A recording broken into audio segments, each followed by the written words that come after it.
আমাদের ডে 3-তে সবথেকে শেষ গন্তব্যস্থল ছিল কুঙ্গা রেস্টুরেন্ট। এইটা কিন্তু রণবীর কাপুরের সবথেকে ফেভারিট রেস্টুরেন্ট দার্জিলিংয়ে। এখানে তোমরা পেয়ে যাবে তিব্বেতিয়ান এবং চাইনিজের বিভিন্ন রকমের খাবার দাবার। তবে ভেতরে কিন্তু অ্যাম্বিয়েন্সটা ছোট হলেও বেশ সাজানো গোছানো ছিল। এইখানে কিন্তু ঢুকতে হলে সকালবেলায় 8টা থেকে 12টার মধ্যে তোমাদের চলে আসতে হবে। এছাড়া 3 ঘন্টা ব্রেকের পর আবার 3টে থেকে 6টা অবধি এই কুঙ্গা রেস্টুরেন্ট তোমরা খোলা পাবে। তবে এইখানে কিন্তু আসতে হলে তোমাদের হাতে অনেকটা টাইম নিয়ে আসতে হবে।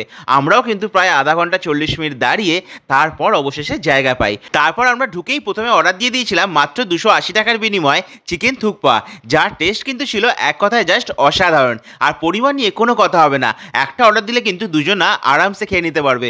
ভেতরে বিভিন্ন ধরনের ভেজিস, নুডলস এবং চিকেনে পুরো ভরপুর, আর যার প্রাইস কিন্তু একদম অ্যাফোর্ডেবল ছিল। তবে সব থেকে আমার যেটা ভালো লেগেছিল এই থুকপার গার্নিশিংটা, ওপরে কিন্তু ডিম দিয়ে করা ছিল।